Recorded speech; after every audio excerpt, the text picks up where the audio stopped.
Muy buenos días a todos. Bienvenidos a este nuevo House View este mes de febrero 2024. Un año con muchas novedades. Hola Martín, hola Jota, ¿cómo andan? Hola, buen día Nico, buen día Jota, buen día a todos y a todas. Buen día. Bueno, ahí como comentábamos al principio, un comienzo de año bastante turbulento desde el punto de vista político, con muchos ajustes de variables económicas. Como siempre, nada, le vamos a pedir a Martín que nos repase un poco sobre las variables macro y cuáles fueron los impactos que tuvieron las medidas que tomó el gobierno a finales de año cuando inició su gestión, y cómo vienen evolucionando esas variables. Y después con J repasamos un poco cómo fueron la evolución de las inversiones financieras y qué estamos viendo para adelante. Si les parece bien, arrancamos. Perfecto.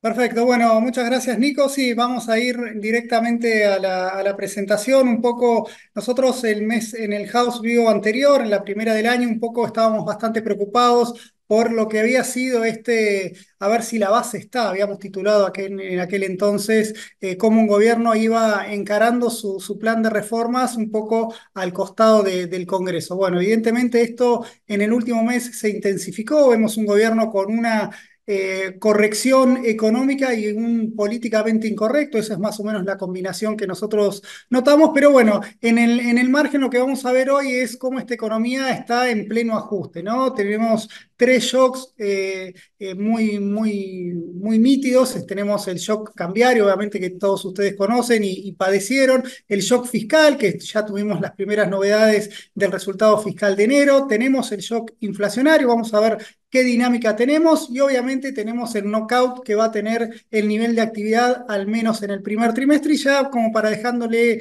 la pelota en el área a Juanjo, vamos a ver el mercado si elige creer o no, él después nos lo va a decir. Entonces, arrancando por el principio, primero tenemos allá es casi archiconocido este gráfico porque lo hemos visto varias veces en los últimos 2 meses. Esto es el shock cambiario. El gobierno, recuerden, allá por el 13 de diciembre había arrancado ese salto cambiario tan fuerte, muy superior a las expectativas que nosotros teníamos e incluso el mercado. Fue una sorpresa que lo lleve de 3,85 a 800 y desde entonces el ministro Caputo viene cumpliendo su promesa en torno a esa devaluación del 2% mensualizado, ¿no? La verdad, no se movió más o menos lo que sube el tipo de cambio, son 50 centavos por día, 50, 55, entre eso va variando, a pesar de que esa estrategia de una devaluación tan amarreta, si quieren, en un contexto de inflación que más adelante vamos a ver, bueno, la consecuencia directa de esto es la pérdida de competitividad que tiene el tipo de cambio. Fíjense, hoy prácticamente ya estamos por debajo del nivel del tipo de cambio real del salto cambiario de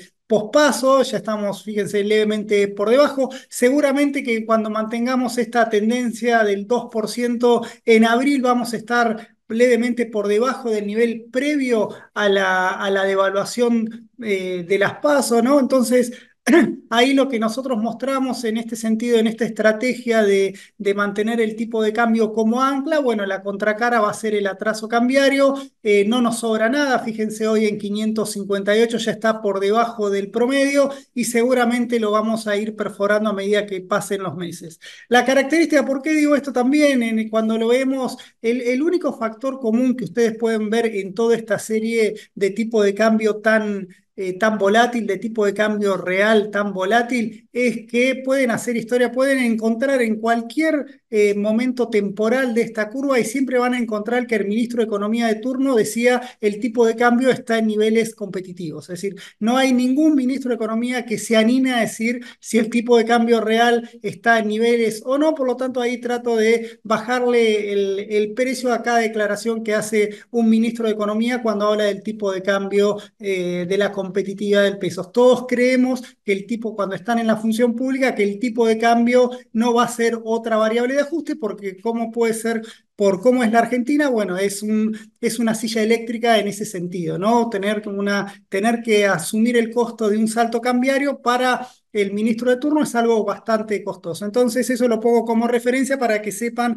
que el tipo de cambio no le sobra nada y al mismo tiempo, bueno, estamos aprovechando de estas bondades que está teniendo el salto cambiario inicial. Fíjense la notable recuperación de reservas internacionales que tenemos, con el Banco Central comprando a razón de 160 millones de dólares por día. La verdad, eso supera todas nuestras expectativas. Ahora vamos a ver qué hay detrás de esa buena mejora, y esto nos permitió también salir de este destino sin, digamos, asegurado a una crisis desordenada, que era cómo venían siendo las reservas netas previo al cambio de gobierno. El gobierno recibió reservas negativas en casi 11.500 millones de dólares, hoy están en menos 4.800, pongámosle 5.000, una mejora de casi 6.000 millones de dólares, porque básicamente acá lo que tuvo es a las compras de dólares que está haciendo, le alcanzó ahí para pagar deuda con organismos internacionales, y recordemos también que tuvimos el desembolso del fondo que nos adelantó un poco de la plata que vamos a tener que pagar en los próximos meses. Así que en ese sentido, si bien la foto es mala, la dinámica es mucho más alentadora. Cuando vemos por qué el Banco Central está comprando dólares, bueno, es un poco lo que veníamos comentando. A diferencia de otros periodos en los cuales el Banco Central hacía ese manotazo de lograr competitividad a través de cierto mimo al agro, acá el agro mucho no nos está aportando. Es decir, si bien sigue liquidando 80 millones de dólares por día, más o menos hay una mejora en el margen respecto a enero, no es el principal determinante. El principal determinante para estas compras siguen siendo todo lo que no es agro en el mercado cambiario. Ahora vamos a ver qué hay detrás de todo ese resto, ¿no? Porque eso es la clave en el cual el gobierno revirtió esta ecuación. Fíjense que son sectores estructuralmente demandantes netos de divisas y ahora están siendo oferentes netos de divisas. Y acá es donde nosotros ponemos nuestras mayores preocupaciones, o por lo menos nuestras mayores llamados de atención a la hora de analizar el mercado cambiario, sobre todo para los colegas que lo quieren ir proyectando a futuro, ¿no? Entonces, como ustedes ven, nosotros por lo que viene siendo febrero, el Banco Central seguramente termine con compras netas por casi 2.500 millones de dólares, se suman a los casi 3.300 que había comprado en enero y a los poco más de 2.000 millones de dólares que había comprado en diciembre. Ahí ustedes encuentran esos casi 8.000 millones de dólares que compró el Banco Central desde perdón, en lo que va de la gestión Milei. Y acá ustedes lo pueden ver como la liquidación del agro, fíjense que es bastante estable, y acá lo que cambió es esta línea negra que es el resto de los sectores. Y cuando vamos al resto de los sectores, acá lo que siempre me gusta hacer es analizar el balance cambiario sectorial, y acá vemos comparado con el mismo bimestre del año pasado. Esto, recuerden, es una estimación. Lamentablemente vamos a tener los datos del mercado cambiario de enero recién mañana, y el de febrero lo vamos a tener a fines de marzo. Así que ténganme paciencia en esta estimación. Lo que nosotros estamos viendo acá, que el agro me mejoró un poco la oferta en casi 1.000 millones de dólares. Tenemos una reversión del saldo energético de menos 400 a más 200. Ahí tenemos 600 millones más de mejora. Y la otra gran mejora es en el resto de los sectores, como siempre digo, en el cual de demandantes netos pasaron a oferentes netos. Dentro de esos restos de sectores, obviamente acá tenemos a la industria, y esto obviamente el espejo de esto es una caída en nivel de actividad, y por otro lado también tenemos la cuenta de servicios que seguramente nos está mejorando bastante en el margen. Como les dije, nosotros creemos que gran parte de esta mejora en el balance del Banco Central obedece a dos factores, a una combinación de una recesión que está haciendo caer las importaciones, y por otro lado, y más importante aún, es el derrumbe del pago de importaciones, ¿no? Fíjense, esto sí es dato oficial. En diciembre apenas se pagaron importaciones por 700 millones de dólares. Nosotros estamos estimando que en enero y en febrero esto estaría repuntando, porque recuerden acá que estamos en pago en cuotas, ¿no? De importaciones se pagan en 4 cuotas, salvo las importaciones de energía y de medicamentos, el resto tiene que ir a ese cronograma de 25% por mes. Entonces tenemos una ventana de tiempo de 4 meses en el cual el Banco Central logra que esa demanda de divisas mensual, que debería ser en torno a los 4.000 millones de dólares, esté hoy a la mitad, y eso es como que le abre el arco en el mercado cambiario. Por eso ustedes acá lo ven, esto que les insisto, no es por un salto exportador, sino por un derrumbe en las importaciones. Cuando vemos en el margen, recuerden que antes de ayer tuvimos el dato de la balanza comercial devengada. Esto es este el número que ustedes ven, que se nota acá la caída en la caída de las importaciones. Cayeron casi un 15% respecto a enero del año pasado. Pero acá lo que estamos teniendo, la diferencia entre lo devengado y lo pagado, básicamente, permítame la exageración, es el incremento en la deuda comercial, ¿no? Entonces acá lo que vamos a tener en los últimos 3 meses es un nuevo aumento de la deuda comercial, que evidentemente no es por el garrote, sino que es también, podría estar mucho más ordenado los pagos a futuro. Es decir, lo que quiero decir con esto es que esto no van a ser todos los días domingo para las importaciones. Seguramente esto vamos a ir a este nivel de pagos de importaciones en cuanto más o menos en 4.000 millones de dólares. Un poco acá lo que lo va a ayudar a esto va a ser el derrumbe que nosotros creemos que va a haber en las importaciones en general, básicamente por dos factores: la recesión y también por el sobrestock que seguramente han hecho las empresas el año pasado, cuando se tiraban de palomita a ese tipo de cambio cuasi subsidiado que tenían, ¿no? Por otro lado, además del lado de la demanda, tenemos el lado de la oferta. Acá esto, Nico, lo quería presentar porque es algo que nos preguntan mucho. Recuerden que el gobierno anterior tuvo un dólar blend que pasó de dólar Fernet a dólar 50-50, pero lo que le permitía eso era que el Banco Central, por un lado, recibía menos oferta en el mercado cambiario, porque la otra parte de la oferta se le iba en la posibilidad de liquidarlo en los mercados, en el mercado de dólar al contado con liquidación, como para aumentar la oferta en el mercado paralelo y con eso contener la brecha cambiaria. Esto fue la gestión, si quieren, de Massa y Pese, como con ese dólar lograron triplicar ahí la oferta de exportadores en el mercado paralelo. Y después, ya en diciembre, dato oficial, liquidaron otros 800 millones, fueron casi 900 millones, fueron por el lado del contado con liquidación, mientras que 4.600 millones fue lo que aprovechó el Banco Central para comprar. ¿Cómo vemos la dinámica de esto? Porque recuerden, Nico, yo les estaba hablando que las importaciones,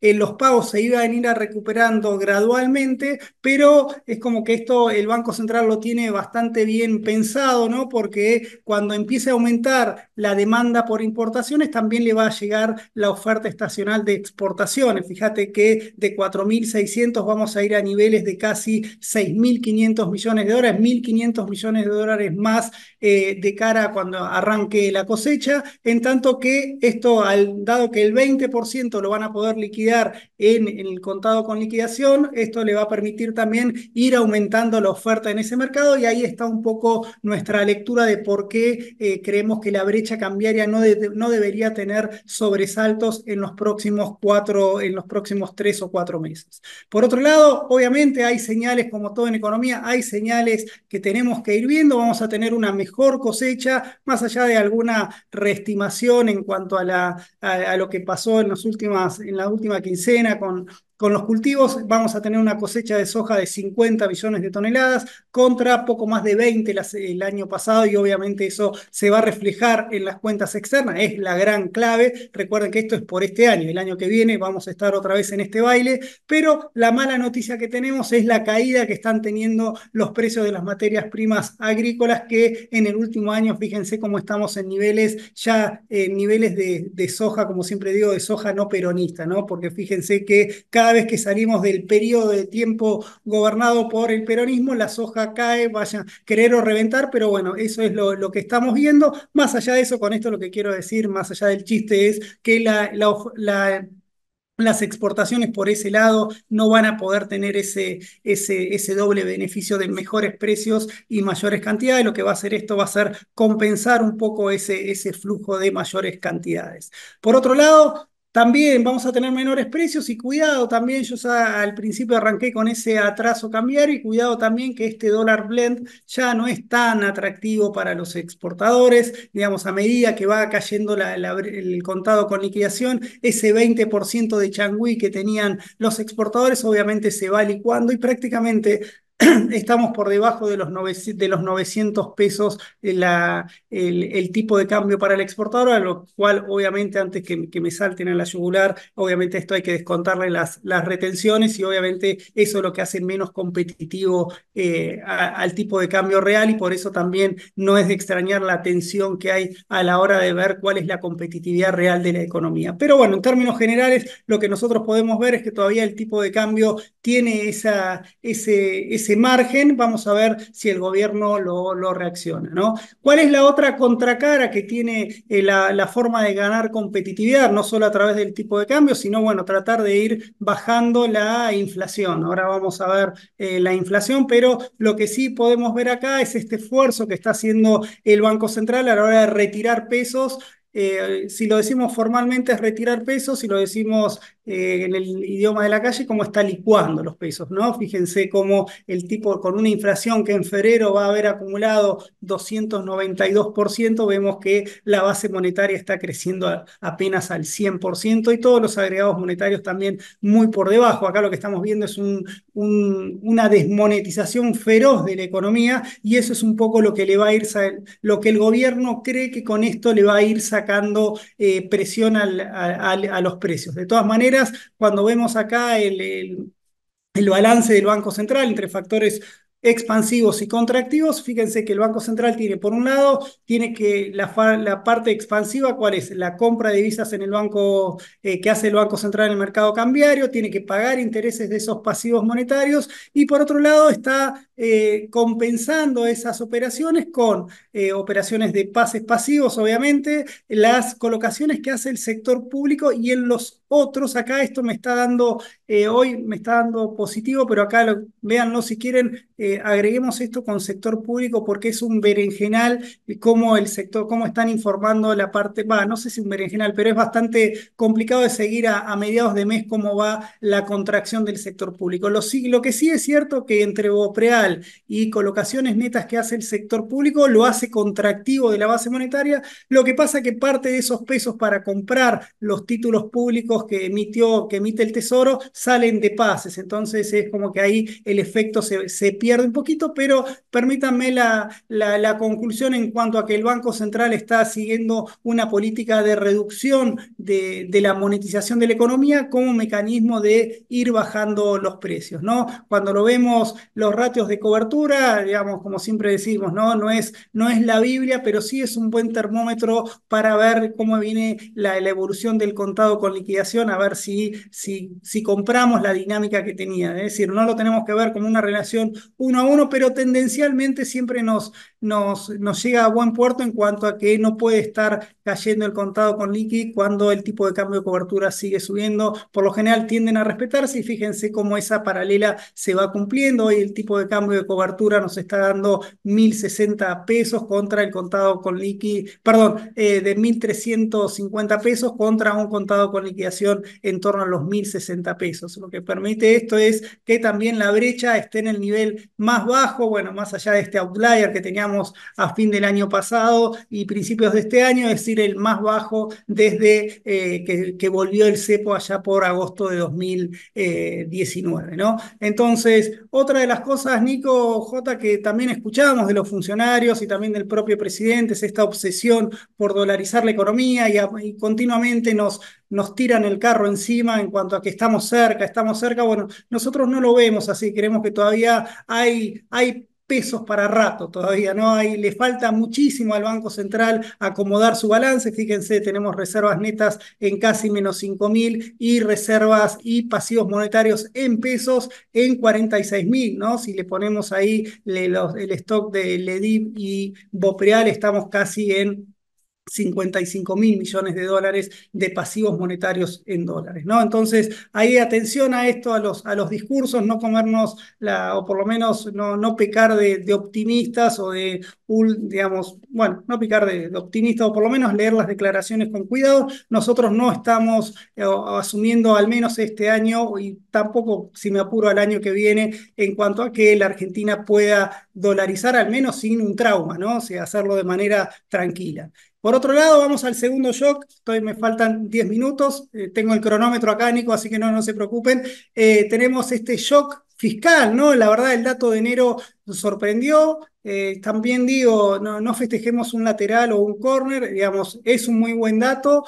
Tuvimos una fuerte caída del gasto, cayó casi un 40% en términos reales. Eso nos permitió tener superávit primario, superávit financiero de 0,8 puntos, perdón, de tener un superávit financiero de casi 0,1 punto del PBI, 0,51 del primario. Fíjense también, por eso le digo, no festejemos un lateral. Los eneros suelen ser medianamente fáciles. Fíjense que estamos hablando del 1 y -1, es muy poquito. Pero bueno, veamos la tendencia, comprémosle el festejo y fue un muy buen dato, aunque tan bueno como insostenible de acuerdo a nuestra lectura. Fíjense, acá les mostré que los ingresos solamente compensaron digamos, se las rebuscaron para tener un crecimiento del 0,8%. Cuando vemos ese 0,8%, acá vemos los impuestos que Milei no le gusta decir que subió, que bueno, que por un lado es el efecto de la devaluación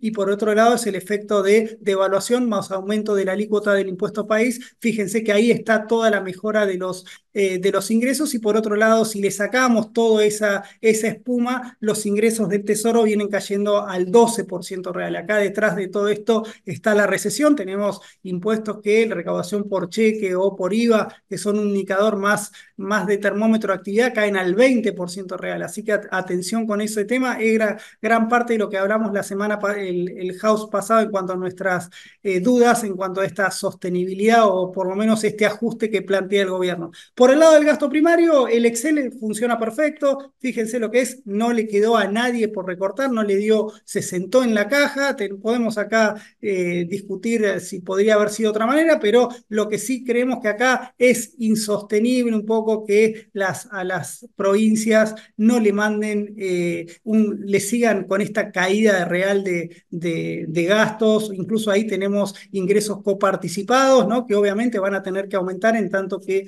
aumenta la recaudación. Por otro lado, el gasto de capital, si quieren, ahí están transferencias, toda la obra pública, bueno, eso es, si quieren se las regalamos, pero ojo que acá la caída en los subsidios ahí es bastante transitoria, digamos, todavía no se acumularon tarifas y recuerden también que con la devaluación muchas de las tarifas de gas todavía la carga para que bajen los subsidios es mucho mayor. Entonces, en ese sentido nosotros somos es decir, lo festejamos, pero somos bastante prudentes a la hora de vender que Argentina está camino a la consolidación fiscal. Ojalá que así lo sea, sería histórico que lo haga, pero me parece bastante pronto como para sacar pecho de que ya estamos en el camino, como que tenemos el partido ganado. Recién, como les dije, vamos perdiendo el partido 5-1, si quieren. Entonces, vamos al tercer shock. El tercer shock, como ustedes saben, es en materia inflacionaria.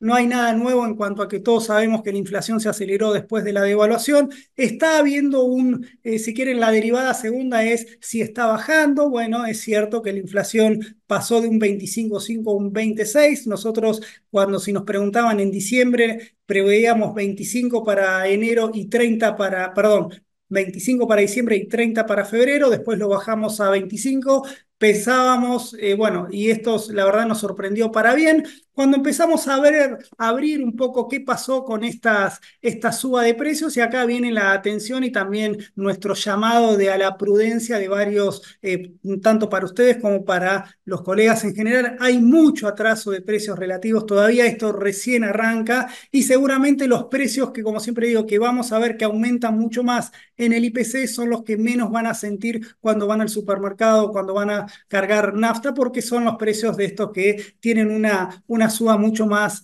discreta y obviamente también muy difícil para el mercado acertarle. Pero en términos generales lo que vemos, fíjense, una inflación que en los últimos 12 meses acumuló un 254%, con precios libres que subieron al 276%, precios de tarifas públicas al 130% y precios de servicios de regulados en general al 213% y los estacionales también al 200%. Entonces, estos dos componentes seguramente es los que nos pongan un piso más elevado a la inflación, a pesar de que esta inflación core, afortunadamente, y también con el ancla cambiaria y el ancla recesiva que estamos teniendo, obviamente esto nos va a permitir bajar, pero como que se va a ir amoldando esta disparidad de precios o estas disparidades en las velocidades. Si lo quieren ver entre bienes y servicios y ser más cruel, fíjense 278 contra 193. Cuando los próximos house view que nos encontremos, yo les voy a mostrar cómo servicios le va a sacar varios cuerpos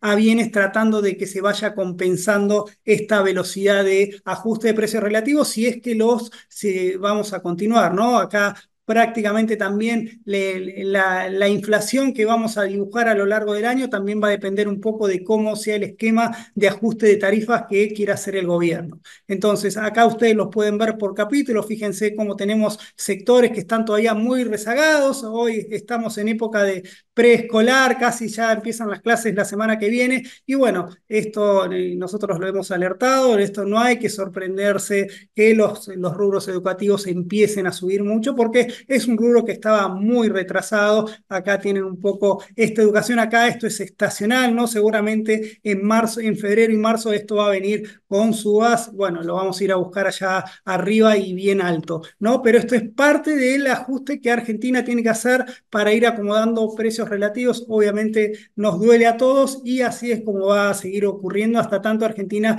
se vaya ordenando. Y si lo quieren ver un espectro más amplio de la economía con todos los sectores ahí dando vueltas, digamos, es difícil decir cuál es el verdadero equilibrio de los precios relativos, pero sí lo que vemos es las diferentes velocidades y velocidades que deberían ir emparejándose. Ya saben que el tipo de cambio nominal subió un 350% en los últimos 12 meses, tuvimos dos shocks cambiarios, no perdamos de vista eso.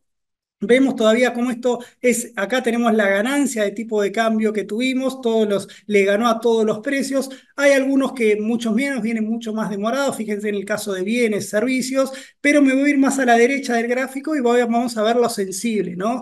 La canasta básica, lo que subió un 265% y los salarios un 157%, esto es estimado, ¿no? Entonces acá nosotros escribimos en nuestro blog cuáles son los límites del ajuste, el límite social de este ajuste, porque la verdad es un ajuste ultra ortodoxo y obviamente esto se va a reflejar en una fuerte caída del nivel de actividad. Entonces, ya pasando a la parte de inversiones y ya casi terminando, vemos que la carrera nominal, más allá de la desaceleración que tuvo la inflación, el ser es imbatible. Entonces, continuamente estamos buscando instrumentos que al menos nos den una tasa de interés efectivo un poquito más cerca del 10%. Nos es muy difícil encontrarla. ¿Y cuáles son nuestras proyecciones para lo que queda del año? Nosotros estamos viendo, sí, esta desaceleración de la inflación. Estamos esperando un 14% para febrero, un 13% para marzo. Le ponemos acá algunos asteriscos porque la verdad tenemos dudas de estos números. A ver, tenemos dudas porque pueden ser ajustes mayores. Obviamente esto es un plan con un plan de éxito y ojalá así lo sea para terminar el año en una inflación sí ya de un dígito en torno al 6% mensual, que si quieren es la inflación crucero que teníamos previo a los dos saltos devaluatorios anteriores. Así que fíjense todo lo que nos falta por mejorar. Terminaríamos con una inflación entre puntas en torno al 211%, en tanto que para la política cambiaria vemos una leve aceleración en el crawling peg del 2 al 4% para marzo y ya Para abril nosotros creemos que el gobierno no debería cometer el error de seguir atrasando el tipo de cambio. Obviamente acá este escenario está 60-40, si quieren, somos varios también. Hay varios que también creen que el gobierno va a abusar de ese 2% de manera de lograr una batalla, un triunfo cultural, si quieren, un triunfo político a la hora de decir que la inflación bajó mucho más rápido. Pero a veces abusar de eso va a hacer que a partir de los house views del segundo semestre ustedes nos empiecen a preguntar cuándo vuelve a ajustar el tipo de cambio. Pero bueno, por ahora hacemos el escenario constructivo en cuanto a que esto va a ir acelerando gradualmente el ritmo de crawling peg como para no perder esa competitividad. Al tiempo que vamos al knockout del nivel de actividad, no me voy a extender porque me quedan 30 segundos, pero sí decir que nosotros vemos una fuerte caída del nivel de actividad, así como bajamos el nivel de las perspectivas de inflación, aumentamos la expectativa de recesión, vemos una economía cayendo al 4% con un 7% en el primer trimestre. Obviamente esto va a ser aumento de la pobreza y eso le va a dar inestabilidad a la situación social, a la calle, al sistema político, que es, si quieren, donde vemos al presidente en su faceta mucho más blanda, ¿no? En su faceta más que más le falta mejorar. Entonces, ahí es un poco la lectura que hacemos en cuanto a esa sostenibilidad y ya dejándole el arco libre a J, vemos acá cómo el mercado elige creer cuando estamos teniendo una notable mejora en los bonos soberanos que cayó el riesgo país y una cierta estabilidad o niveles altos que está el Merval y para terminar que lo que tuvimos en el último mes dentro de lo que es una fuerte caída de la brecha cambiaria, 10% cayeron los dólares financieros, tuvimos desde el lado del punto de vista de la curva de pesos los bonos SER que se recuperaron, una suba del 13%, como ustedes pueden ver acá la suba de los bonos soberanos un 7,3%, en tanto que el Merval en pesos ahí, la verdad que ahí la viene pasando mal, solamente lo ayuda la caída del tipo de cambio paralelo. Y cerramos con esto, cómo viene la carrera. Fíjense que si acá le pongo la inflación, se me va de eje y lo único que podemos hacer en la curva de pesos es contener esa caída. Así que, Nico, me pasé un minuto solo, así que bueno, ese era un poco lo que les quería comentar. Gracias, Perdónenme si Martín. fue muy rápido. Mucha información, muchas gracias.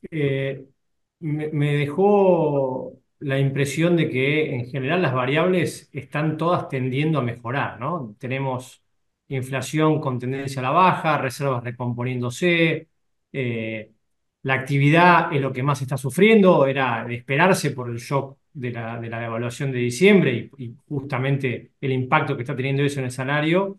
Pero bueno, en general el resto de las variables, la tendencia es positiva. Hay que ver cómo termina impactando el tema de la cosecha, la caída de los precios y una cosecha normal, pero también es esperable que la brecha esté, digamos, contenida o hasta bajando desde estos niveles. Con lo cual, en general, te diría que todas las variables que fuiste relevando, digamos, apuntan a que los próximos meses deberían ser meses tranquilos o con una tendencia positiva, ¿correcto?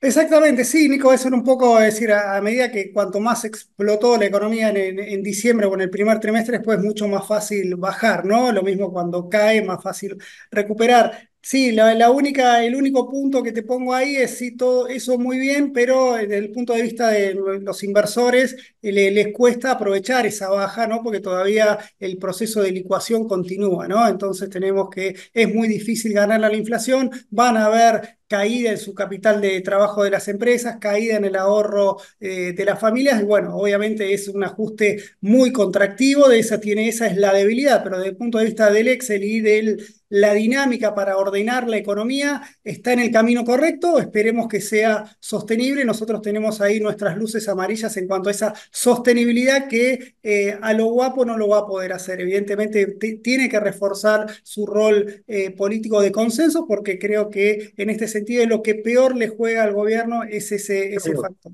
Pero desde el Excel sí Bueno, está claro, lo acabamos de mostrar, lo está en dejamos. esa línea.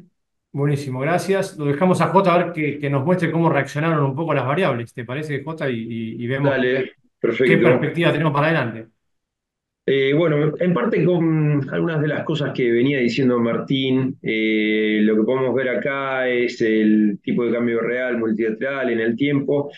Y bueno, esta percepción que viene diciendo el gobierno, que acá hay que darle la razón, es la sensación que faltan pesos.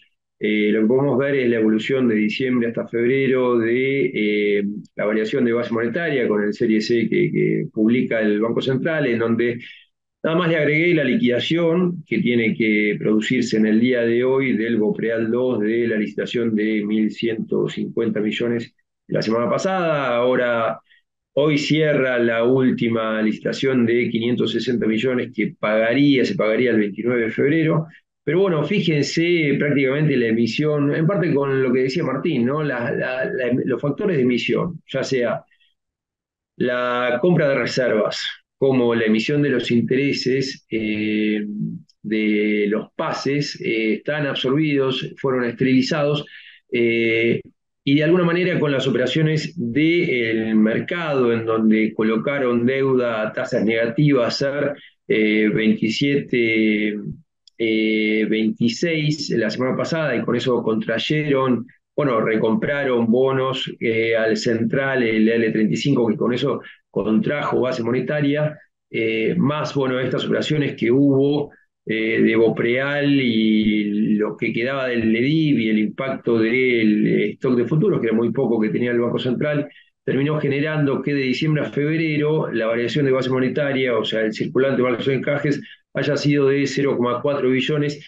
Y si tenemos en cuenta nada más lo que son billetes en poder del público, que a fines de noviembre eran 5,3 billones, si le aplicamos la tasa de inflación de diciembre, enero, febrero, ahí debería explicar una demanda de 4 billones de pesos. Por lo cual la sensación de no hay pesos, me parece que se puede convalidar y en parte te podría estar explicando lo que viene pasando con el tipo de cambio real multilateral del cable que quebró los mínimos de toda la presidencia de Alberto. Ahí Toto Caputo viene mencionando que es un grave error lo que estamos haciendo los economistas de hacer un paralelismo con la presidencia de Alberto Fernández. Es verdad que hay un faltante de pesos por la licuación, que bien venía diciendo Martín, que en el mejor de los casos nos llevaría a una situación similar a la que vivimos en el 2015. Capaz con este gráfico se ve mejor, fíjense, con la percepción de unificación de brecha. A precios de hoy el cable estaba entre 900 y 800 pesos,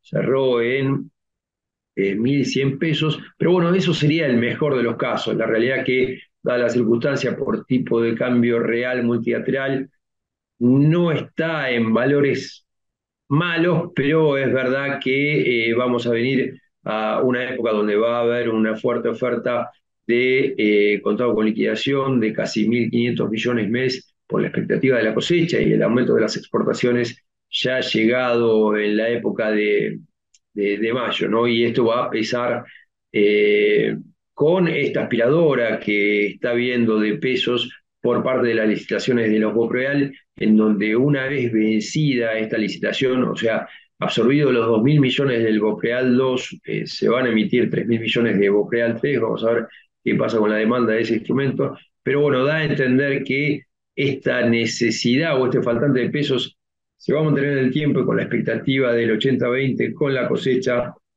posiblemente veamos la brecha en los niveles cercanos a lo que llegaron a estar, fíjense en el gráfico, que se ve claramente en la época de fines de diciembre, donde el contado con liquidación llegó a estar por debajo del tipo de cambio nominal más el impuesto país de 17,5. Fueron unos días, ahí se ve en el gráfico de arriba la línea negra que cruzó la línea punteada inferior. Yo creo que tendríamos que suponer ese límite como el piso. Hoy por hoy son 984 pesos. Recuerden que el contado con liquidación cerró en 1.100 pesos por dólar. Y desde lo técnico podemos ver que los indicadores siguen mostrando presión a la baja del contado con liquidación. Eh, Acá hay algo que tenemos que tener en cuenta para pensar en la posible unificación cambiaria. Este blend de 80-20 no es sostenible en el tiempo porque el 20% de las exportaciones equivalen prácticamente al superávit de la balanza comercial, y en épocas que Argentina tiene y tuvo cepo, el superávit de la balanza comercial, eran la fuente de ingreso de dólares del Banco Central para abastecer lo que son los pagos o la demanda de dólares de capital, tanto del sector privado como del sector público, con lo cual hasta que no se levante el cepo, yo creo que esto van a tener que hacer algo porque este 80-20 no puede continuar en el tiempo. Ahí en el staff report del Fondo Monetario ya hablaban de terminar o levantarlo o modificarlo en junio. No sería raro que vayamos a ver otras ediciones de soja o planes especiales. Y hay algo que condiciona la apertura, por lo menos que quiero ver qué es lo que hacen para hacer la convergencia cambiaria a mitad de año, más allá de que la situación, lo mostraba Martín, la situación patrimonial del Banco Central no da para eso. eh, pero bueno, esta cancelación de base vía recompra de bonos al Banco Central con los excesos de colocación sobre los vencimientos que estuvo haciendo el Tesoro en los últimos 2 meses, tienen un condicionante que es la emisión de puts, que obviamente el 90% de las emisiones de esos bonos fue absorbida por los bancos. Hubo emisión de puts de 9 billones de pesos. Recuerden que los bancos van a tener el levantamiento de SER, con lo cual los balances, ahora vamos a hablar un poco de eso, que van a ser muy buenos en el cuarto Q del 2023, van a ser muy buenos en el primer Q de 2024 y el condicionante es que pueden de alguna manera volver a ejercer ese put, devolver los títulos públicos al Banco Central y obviamente estar parados sobre una cantidad de pesos que en caso de ir al dólar con convergencia cambiaria, o sea, con el levantamiento de cepo, obviamente va a ser un factor que genera un ruido importante. Pero bueno, vamos a ver qué es lo que pasa. En noviembre habíamos hablado de algunas brechas que iban a tender a desaparecer con la presidencia de Milei. Hubo brechas que desaparecieron, como era la diferencia o el spread de cable entre CDR y ADR. También había una leve brecha entre cable obtenido con bonos en dólares y bonos en pesos. Legislación argentina, recuerden que había mucho volumen operado en las LEDs y en las LEDSER vía C y vía D, básicamente porque la cartera propia podía operar ahí sin el limitante de la tenencia final al cierre de día de la cantidad de nominales de bonos en dólares. Es medio un tecnicismo, pero bueno, esas dos brechas se levantaron. Hay algo que me parece interesante si uno quiere hacerse de dólares porque considera que el tipo de cambio real multilateral está a niveles bajos, dadas las circunstancias. Fíjense lo que es la brecha entre el MEP y el cable, ahora está dando niveles de 4,3 considerando el L30, que es el más líquido, el perdón, 4,6 considerando el L30, 4,3 el GD30. Tengan en cuenta que ha llegado a tener niveles de 6% en las últimas 2 semanas, en parte porque teníamos demanda de importadores para cancelar eh, créditos afuera, o sea, esto era demanda de cable, y oferta de dólar MEP de turismo receptor extranjero que usaba la tarjeta y la tarjeta terminaba ofertando MEP para liquidarle los consumos acá.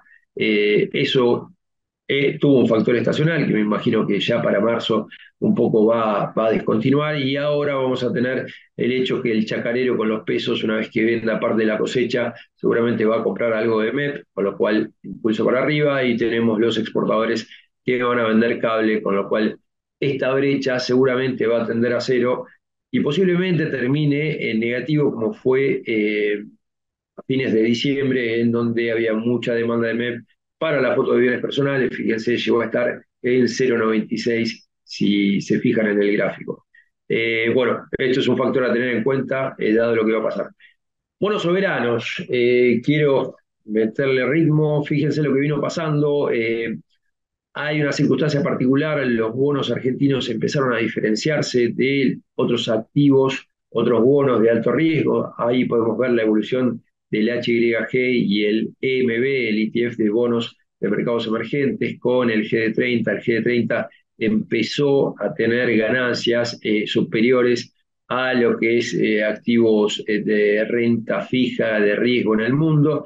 Vamos a ver que el tramo largo no pasó mucho, volvió a las paridades que veníamos teniendo antes, y el tramo corto, que venimos haciendo énfasis desde los últimos house view, desde hace tiempo, bueno, está empezando a diferenciarse por el hecho de que se está empezando a aplanar la curva. Fíjense las ganancias hasta en lo que va del año, eje de 30, 11% contra el resto de los bonos de alto riesgo que tuvieron una ganancia inferior. Este es un gráfico muy interesante que lo he compartido varias veces, que es la evolución del riesgo país, que hoy está en niveles de 1.788 puntos. Recuerden que es el spread de promedio, una canasta de bonos soberanos versus los treasuries contra el spread de los triple C norteamericanos.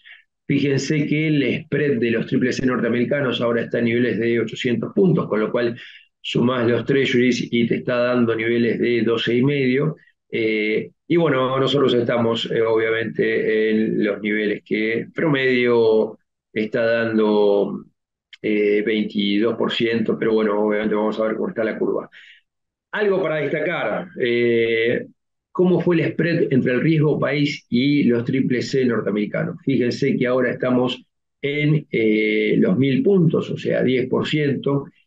En la época de Macri estaba en cero esto. Yo creo que si seguimos sumando reservas, obviamente la compra de reservas hoy por hoy de financiamiento de importadores, más allá del stock de los 46.000 millones de dólares que hubo a diciembre de los importadores, pero bueno, la realidad es que también va a empezar a comprar reservas con la liquidación de cosecha. Pero bueno, volviendo al hecho de que los dos factores que van a ayudar de alguna manera a romper esta barrera de 1.000 puntos básicos, yo creo que puede llegar a ser que el Banco Central continúe comprando reservas, y el énfasis en el ajuste fiscal que está realizando el gobierno, más allá de que nada más tiene para mostrar un mes, pero bueno, es verdad que los gastos en términos reales, como mostró Martín en lo que va de enero, registraron una caída de 30%, lo cual está claro que están sosteniendo un discurso, o va por un discurso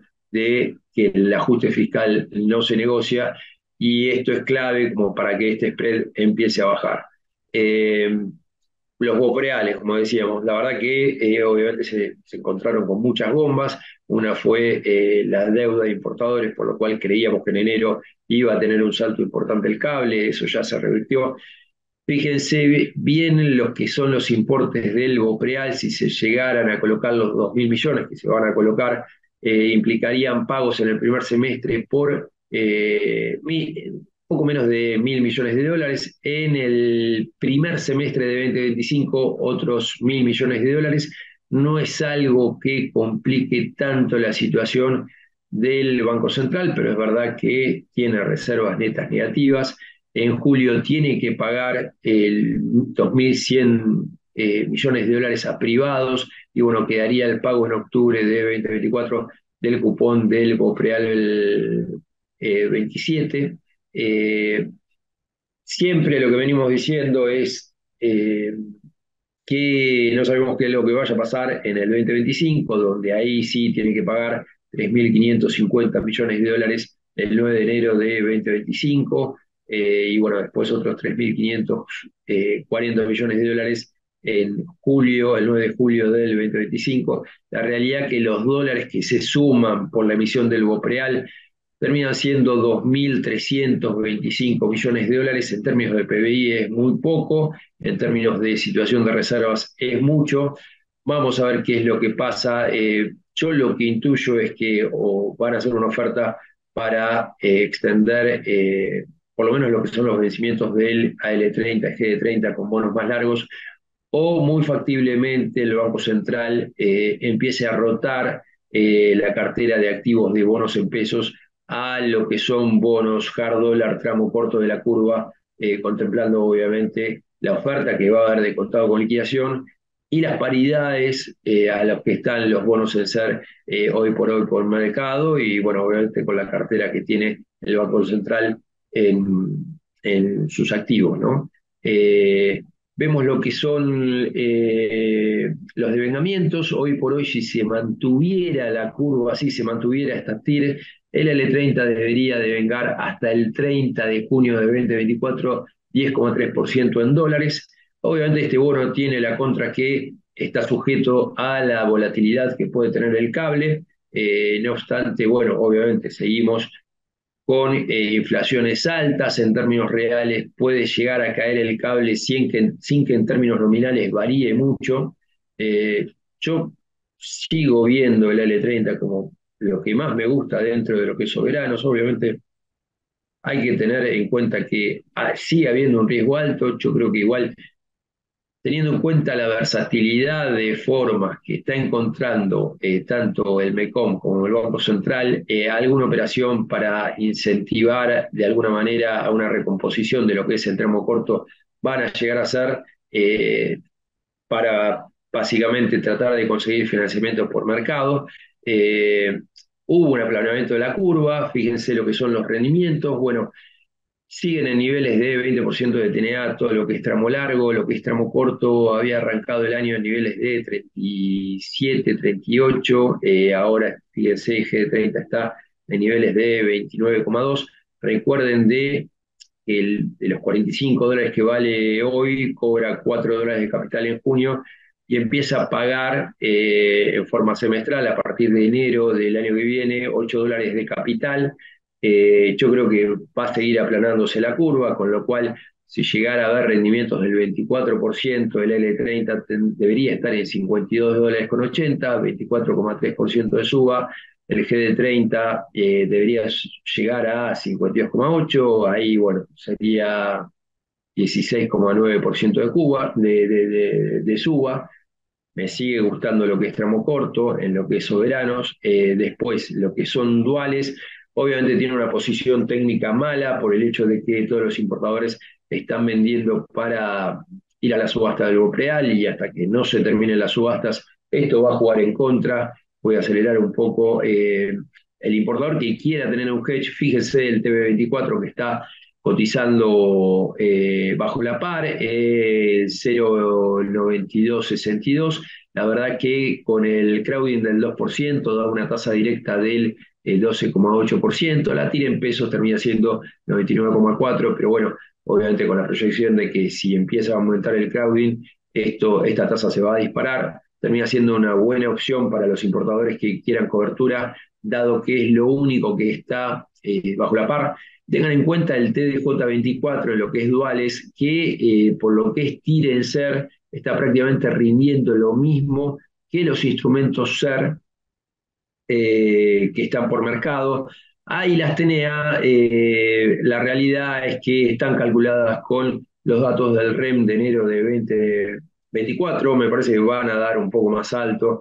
El REM estaba estimando 18% en febrero, 15% en marzo y creo que 13% en el mayo. Eh, con nuestros estimados está en 10 de TNA, ahí con las calculadoras me daba un poquito más. Acá, como para tener en cuenta, si uno quiere algo con devengamiento, bueno, lo que está por debajo de la curva termina siendo el TZX26, que está rindiendo -4%. Obviamente va a tener el devengamiento de ser, eh, hasta ahora viene teniendo enero con 20,6, van a seguir teniendo meses altos, con lo cual esto puede tener, pasar a tener rendimientos positivos que con los devengamientos igual da una buena renta. Bueno, acá el tipo de cambio en TX24 y TV24 estaría dando 675 en términos reales, implica una mejora del 20%. Realidad que mientras siga comprando dólares, vamos a ver si es que levanta el crowd y Cholo, que creo que marzo y abril va a seguir con el 2%, pero bueno, vamos a ver qué es lo que pasa.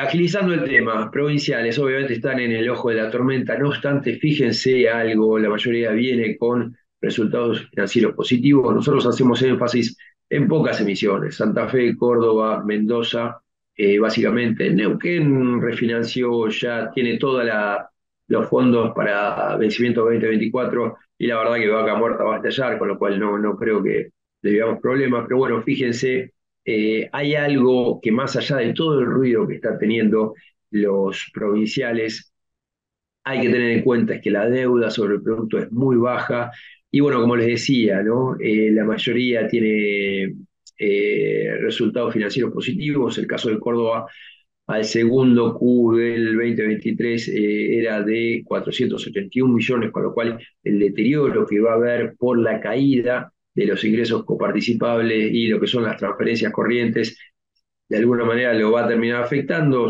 capaz llegaría al déficit financiero, no obstante tengan en cuenta, vamos a ver los gráficos, que tiene saldos financieros propios por 932 millones a fin del 2023, pospago del 10 de diciembre del bono CO21. Me parece que todo este ruido está generando una oportunidad para comprar CO21, está rindiendo una TNA de 24% en dólares con una Modified Duration de 0,75 y haciendo el ejercicio, teniendo en cuenta que el stock de deuda en bonos es prácticamente el 74% del stock de deuda de la provincia.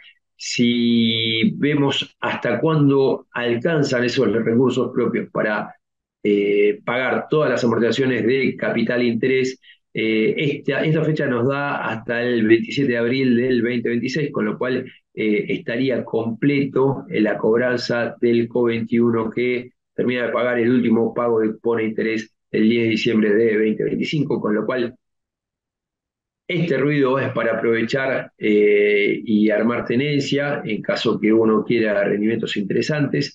Y lo que sí hay que tener en cuenta o hay que tener un poco de cuidado, que es en el caso de Provincia de Buenos Aires, veníamos hablando del BA37D, que están con una paridad muy baja, es verdad, eso está cotizando 41% de paridad. Fíjense, hay algo que me está haciendo mucho ruido, es que las transferencias corrientes de Kicillof, o sea, del gobierno nacional a la provincia, termina siendo 7,5% de los ingresos corrientes y la provincia ya venía sufriendo un resultado financiero de -7% respecto a los ingresos corrientes, con lo cual acá si bien están ajustando los impuestos provinciales, no alcanza para compensar estas caídas.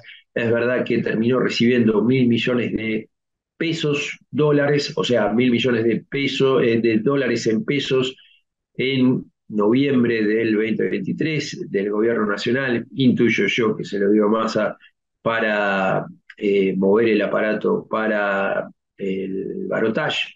Eso es la foto de los depósitos que sale de la provincia de Buenos Aires del Banco Central. Va a pagar el cupón de diciembre, perdón, de marzo que vence ahora del BA37, los pagos son 350 millones de dólares, no son pagos altos, pero es verdad que la situación de los flujos, más allá de que la provincia tenga una deuda muy baja en términos de su PBI y mismo el resultado financiero sea muy bajo en términos de su PBI, el flujo obviamente va a condicionar lo que puedan hacer en cuanto al servicio de deuda y bueno, es un tema como para tener en cuenta. Lo que es acciones, vamos a agilizar, ya son las 11. Bueno, lo que venimos mencionando siempre, la realidad es que el Merval se venía anticipando hoy por hoy con este riesgo país, el target, contemplando la relación riesgo país-Merval, daría $510. Yo creo que obviamente el riesgo país va a tender a bajar. Fíjense lo que venimos mencionando siempre, que se plasma bien en este gráfico. El tipo de cambio real del cable cayó mucho, eso es muy bueno para todos los activos de riesgo argentinos. Esto se vio reflejado en la suba de las paridades del GD30, que se ve ahí en la línea celeste. No obstante, el Merval sigue lateralizando desde los valores del tercer Q de 2023. Fíjense los ratios, estamos ahí con ratios para este riesgo país considerables, no hay mucho como para reiterar. Para largo plazo hay casos muy interesantes como el de PAMPE, CEPU. Déjenme comentar algo que está en la tapa de los diarios, más que nada ayer por una nota que salió en La Nación. Esto venimos hablando hace tiempo de la situación de Loma, fíjense el gráfico, está lateralizando desde 2021, vale 750 millones de dólares. Está recibiendo Intercemet, que está en una situación muy complicada si no llega a rolodear el vencimiento de su ON, que pueden ver el gráfico inferior. En mayo se le acelera la deuda a los bancos y los bancos tienen acciones prendadas de Loma, con lo cual está recibiendo ofertas ahora en febrero. Vamos a ver si se cierra la operación en el mes de marzo. ¿Qué precios debería venderse Loma? Hay muchos interesados, hay interesados por parte de China, Siderúrgica Nacional en cuanto al jugador en Brasil, y bueno, los locales, Pampa, que ya tiene el 5%, parece que estaría presentando una oferta con el grupo Zielinski. Hoy por hoy el valor de la empresa son 971 millones de dólares. Esto había salido a mercado en 1.900 millones de dólares y la empresa había fondeado 900 millones de dólares, fíjense lo que son las circunstancias. Tiene un free cash flow de 125 millones de dólares año, CAPEX no tiene que hacer prácticamente, hizo una inversión de 350 millones de dólares para ampliar la capacidad casi un 30% antes de la pandemia, lo terminó en la pandemia, con lo cual la verdad es una empresa muy interesante, es un monopolio prácticamente natural, en donde a 500 kilómetros cuadrados de la cantera tiene un mercado propio, tiene economías de escala. La verdad que he hecho, si tengo que suponer un precio al que se termine vendiendo, intuiría que estaría más cerca de los 8,5 o 9 dólares por acción, de los 6,48 que opera, pero bueno, vamos a ver qué es lo que pasa. Es verdad que el precio acá, como hay un cambio de controlantes y el control tiene el 51%, tiene que hacer la oferta extensiva al resto de los accionistas, pero bueno, sería la oferta en dólares bajo el tipo de cambio nominal. Vamos a ver en qué situación está la brecha, pero bueno, la verdad que con todo lo que dijimos, ese no es un problema. Y la última, muy cortito, bueno, bancos, la verdad que no me gustaba, pero fíjense lo que son los balances de los bancos, volaron de septiembre a octubre, los 2 meses del, perdón, de octubre y noviembre, lo que son los patrimonios netos con todo lo que pasó. El Banco Macro subió 51% del patrimonio neto, los balances van a ser muy buenos en el cuarto Q, ya se sabe por el Banco Patagonia, por los datos que presentó el Banco de Brasil. Es verdad que el patrimonio neto en dólares cayó, pero bueno, la ganancia termina siendo muy alto, por eso los bancos están prácticamente casi en los máximos de market cap, están muy sólidos versus otros sectores de la economía. ¿Qué quería traerles? Que la verdad que siempre se veían caros en relación al price to book value. Venían, todos los bancos de LATAM están cotizando promedio de price to book value de 1.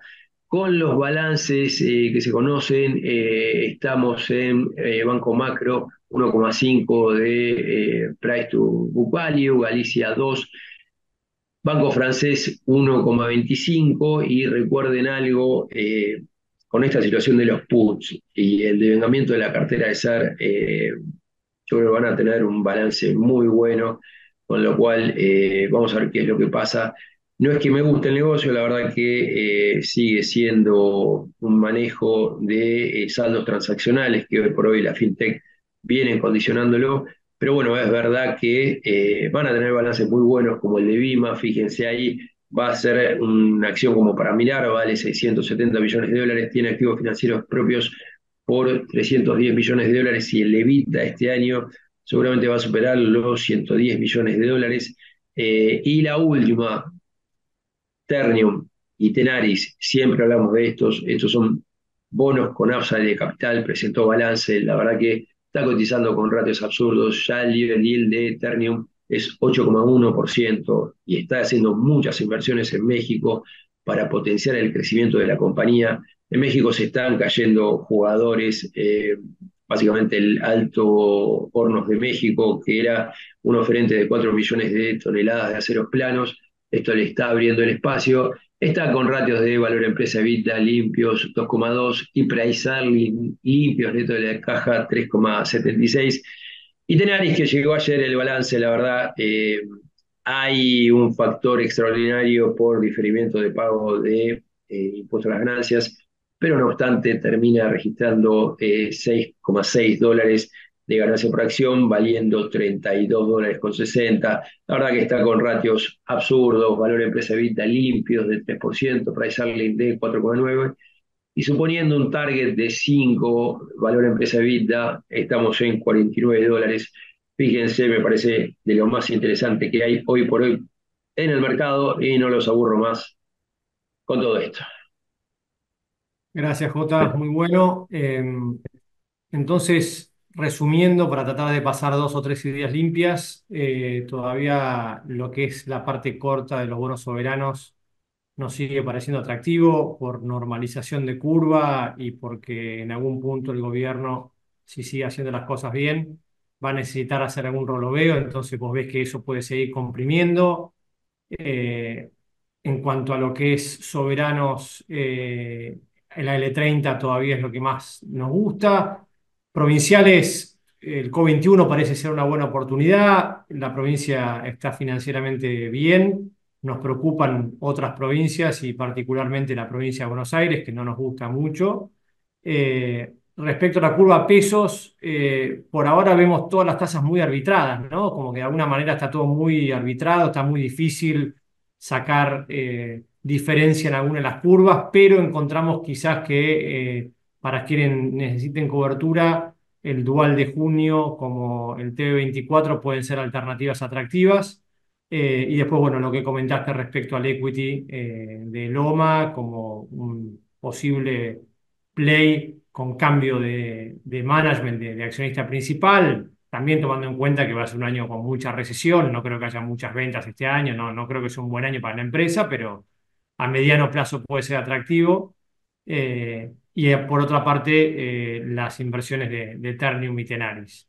Bancos, ahí, digamos, mejorando un poco los balances, probablemente las ganancias del último Q hayan sido impulsadas por las subas, digamos, muy fuertes de los precios de las inversiones que los bancos tenían en bonos duales, digamos, en la parte de cobertura, que hayan disparado mucho las ganancias, ¿no? Después el negocio per se no pareciera que esté muy activo, no hay muchos préstamos y me parece que la recesión que hay en Argentina no tira mucho el negocio bancario, ¿no? Pero bueno, nada, no sé si me faltó algo ahí.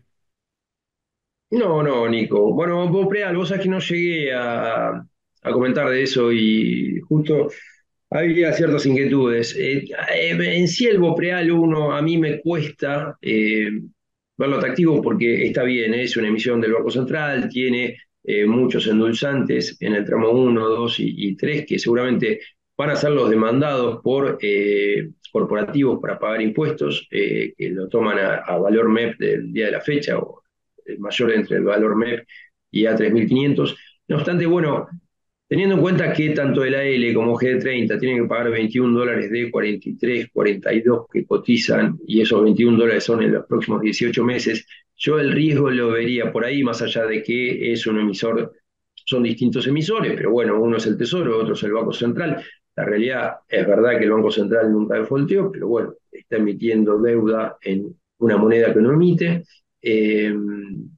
Y el Bopreal 2, la verdad que a precios de 84 daba una TNA de 20%, es muy cortito, la verdad que si alguien quiere algo con muy poco riesgo, la verdad que la tasa ahí, como ya empieza a amortizar en julio del 2024, puede llegar a ser medio mentirosa y la ganancia directa termina siendo mucho menor, pero bueno, puede ser una alternativa interesante, ¿no? Buenísimo. Bueno, muchas gracias, Martín. ¿Querés agregar algo? ¿Algún punto que quieras? No, no, todo Bueno, perfecto. muchas gracias a todos. Entonces, ya siendo casi las 11:10, les agradecemos y los esperamos en el próximo House View para el mes de marzo. Muchas gracias. Bueno, muchas gracias.